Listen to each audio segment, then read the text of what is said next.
Well, folks, welcome back to Above the Line, 12 rounds with Geoff Frazer.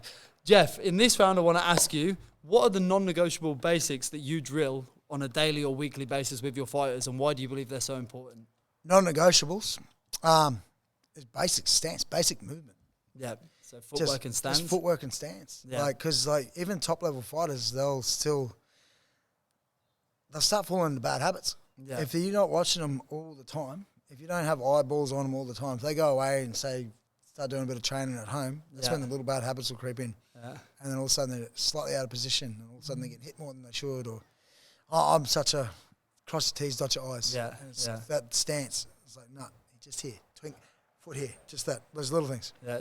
So you're saying that you think when they're working at home, they start getting ideas from other places that... Oh, mate, that's the thing is, like, most guys already think they can fight. Even big guys that come into the gym, they never boxed a day in their life. They've already got bad habits because they already think they can fight, you know. Yeah. It's interesting that you're saying that. It's interesting that you put the feet and the footwork, like the movement before punches. I think a lot of people would go straight to the jab or hand position or something, but it's so important. It's your positioning of your stance. Yeah. I look and go, and as I said, my stance it's fundamentally different to most other gyms. Yeah.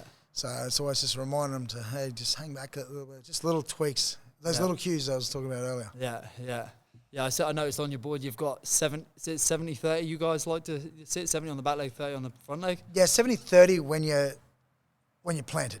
Yeah. When you're moving around, it's a bit different. Obviously, you can't move quite that well at 70-30. So, as I said, the stance will adapt based on what you're doing and what position you are. Yeah, okay. That's cool. And do you think that today's fighters, you kind of gave it away there by saying when they go home and do their own thing, do you think that today's fighters rush past the basics, and what do you think the result is of that, if you believe that's the case? Yeah, a lot of them do. And I'll say a lot of fighters, once they've got to a certain point, they think, I don't need to do that anymore. Yeah.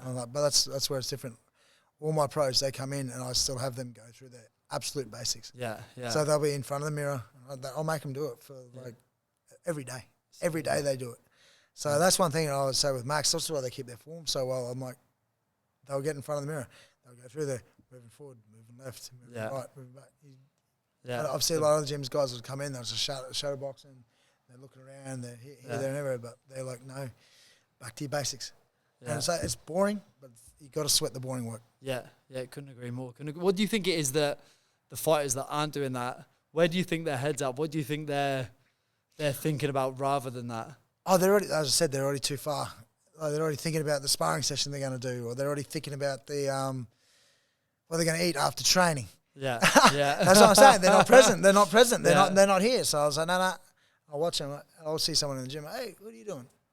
Yeah, you do. And they're back over there, and they're like, and especially the newer ones that think they've already gone past that stage. But then when they come in and they see the pros, they're going, oh.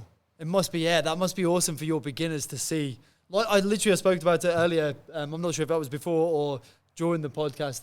It was so good to see like all of your guys. You got Maxie and Austin stood next to a couple of guys who are still amateurs. Yeah, drilling the same thing over and over again in the mirror. That's the thing. It's a process, and you got to trust that process. So I have them moving. So then they'll get in, and now it's such a habit. Now they'll come in and they'll do it.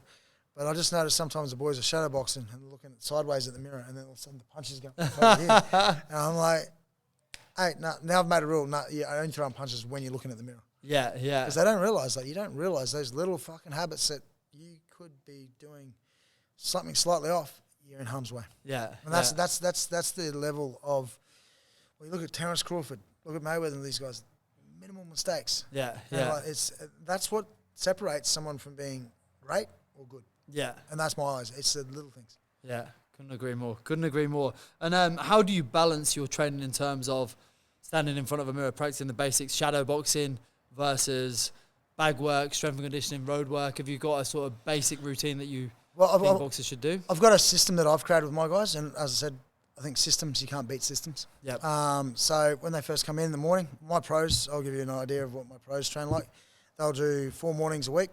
They'll get here. I want them here at 6, but they'll roll in at 10 past. That's right. But then they got a full 45-minute session of just drilling in front of the mirror. Yeah. And then at 6:45, then their partner work. Yeah. Monday to Thursday. That's awesome. That's in the morning. Then they come back in the evening. Max and the boys, they'll do their weights on a Monday and a Thursday. Yeah, I've got a sponsor that works with him, Better by Miles. Give him a shout out. He's great with the guys. He actually looked at my training as a whole and he goes, "You might be a little bit too much here." So we've got sessions which are more moderate, which are more intense. So we've got this whole science behind it. That's awesome. That's awesome that you've actually, because you find there's a lot of boxing coaches out there who refuse to get help because they almost feel like it's a weakness to get advice from people, and I think that's I'm a qualified S&C coach as well. Yeah, I've been doing that stuff for 15 years. Nutritionist as well, 15 years. So I've got all the strings to my bow. Yeah, that's what I say. I'm the coach with the most. Super coach. Exactly. But what I do with that is I pass on that because I'm like, man, there's too much on my plate sometimes. I realise sometimes there are people that are better than me than what I do. Like there's guys that are more specialised in those areas. So I just pass it on and then I said, what do you think about this? I'm an open book. I'm like, okay. He goes, no, I think you might, this is why their lower back's a bit tight because of this. Oh, okay. So we backed off on certain areas. Yeah. And all of a sudden it was a bit of a thing for the boys. They're like, what? You got to back. I said, no, just trust the process. You don't have to flog yourself every day. I said, train those energy systems. Look, have your recovery. Have all that sort of stuff. Yeah. So Mondays and Thursdays they're doing weighted work. In the evenings, that's when I'm doing more the individual stuff. So Mondays is a bit more like more punch technique. Yep. Tuesdays then I'll do because that's more of a sparring day. Yeah.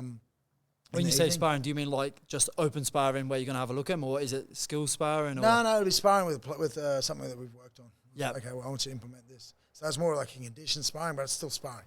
Yeah. Wednesdays is more ring generalship. Thursdays will do ways of attack. So every day has a purpose. Every week has a purpose. So I've really systemised it.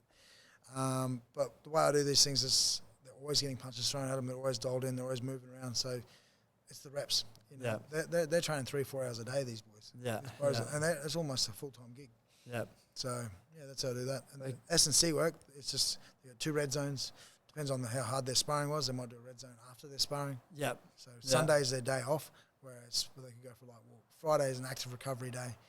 So I don't want to give away too much. No, of course. No. You stop when you want to stop, obviously. Yeah, but that's essentially, if you want to... I'm going to attempt to dig into your brain, and you have to draw the line where you want to draw it. You want to record that and do that, but you might be able to do it as well, but you won't be able to do it as good. Yeah, exactly. So beyond that, standing in front of that mirror and working on the shadow boxing, what's one thing that you also think is incredibly important for boxers to be doing on a regular basis that you feel maybe is something that you do more than others? I'm a big believer in the power and strength work. Yeah. Like, I look at it and go, if you got 2 boxers on the same skill level, if the other guy's done the S&C and he's stronger, that's a little 1% that's going to be a little advantage. Yeah. Some coaches are like, fuck weights, fuck that. I'm saying, well, you're living in the past, man.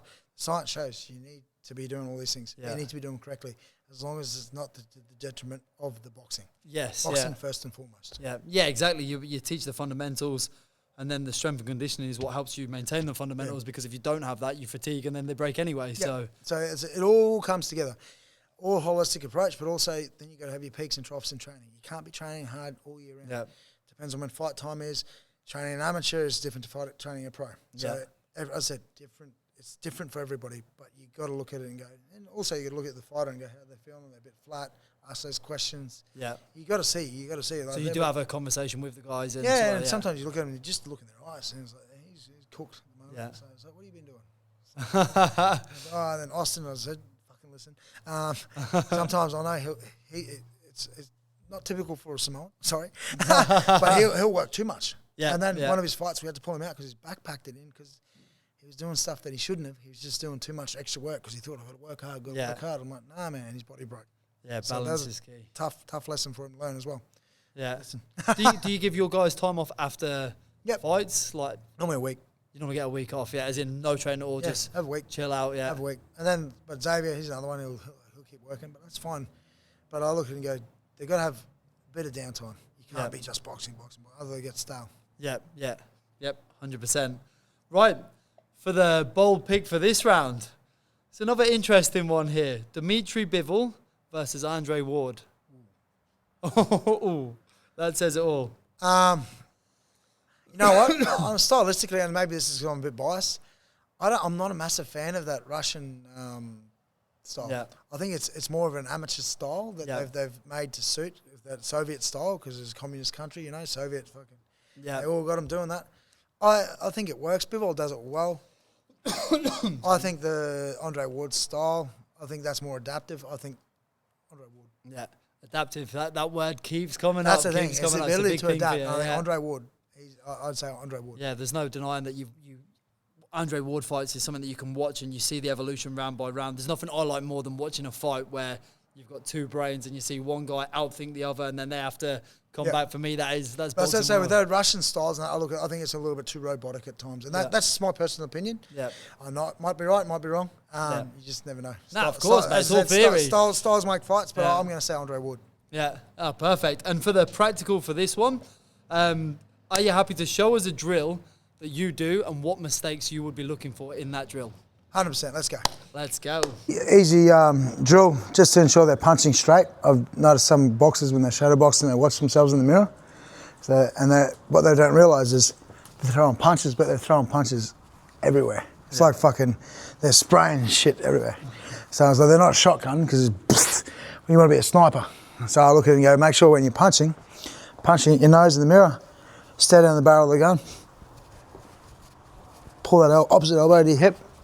That'll get your biomechanics working a bit better. Is that one, sorry? Pull your opposite elbow to your hip when you punch. Yep. On both sides? Both sides. Go. Yep. Yep. I like that. Yeah. That's good. Opposite elbow to the hip. I'd say hang back a bit and pull the punch because you pull through the hip. Yep. Yeah. And that naturally puts you biomechanically in a safe position because your head's off the line. Yeah. So the little things I just look for when I'm teaching guys, because a lot of guys will punch and their head's on the line. I'll just pull, because then naturally everything loads the next and everything flows on. Yeah. So it's a lot more smoother. So on the cross, when you pull that head down, would you say your weight is at that point? In your ass cheek. Yeah. Because then that's keeping back. I'm not tending to weight transfer through the. A lot of guys make a mistake. They tend to, especially guys. It's like grilling a golf shot, for example. I'm here. I'm like, all right. It's the same thing. So you don't want to do a punch. You grill it, and all of a sudden you miss. Fuck, you're in harm's way. It's like then you're a washing machine. You got to recover. So I'm like, well, keep everything a bit more centered and pull the shot and let the punch come a bit later. Shoot the shot a bit later. And then eventually look at my biomechanics. My trunk, everything's moving. I'm not overthrowing. I'm not out of position. Yep. That's a little thing I have to make sure everything stays tight. Love that. Cool. Love that. Boom.